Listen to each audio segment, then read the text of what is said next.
భగవద్భక్తి భక్తి అనేసి అంటే ఎంత మహోన్నతమైందో మనం మానవులుగా జన్మించి మన మాటల్లో చెప్పేదానికి అలవి కానటువంటి అనేదానికి లేదు. ఎందుకంటే ఎంతైనా చెప్పుకోవచ్చు భగవద్భక్తి గురించి. అనంతం అన్నమాట భక్తి అనేది. ఇక మీదట ఈ భక్తికి సంబంధించినటువంటి అంశాలు, భక్తికి సంబంధించినటువంటి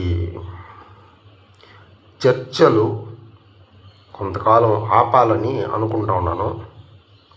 ఎందుకంటే భక్తి గురించి ఎందుకు చెప్తా ఉన్నాను, ఎందుకు మాట్లాడుతూ ఉన్నానంటే ఎన్నో వేలాది పద్యాలు, కీర్తనలు రచించినాను. శ్రీరామదేవుణ్ణి కీర్తిస్తూ పుస్తకాలు ముద్రించినాను, ఎంతోమందికి పంచిపెట్టినాను.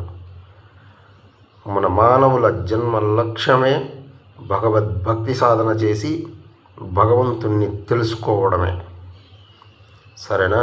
కానీ ఇప్పుడు ప్రస్తుత సమాజంలో ఈ జనాలకి భక్తి అనేది అవసరం లేదనిపిస్తూ ఉంది.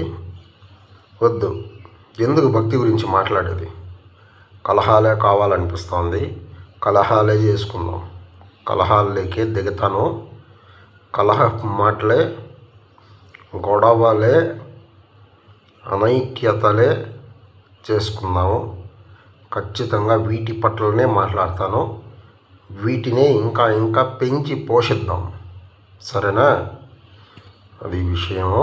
భక్తి వద్దు మనకెవరికి భక్తి వద్దు, శ్రీరామదేవుడు వద్దు, ఏమీ వద్దు.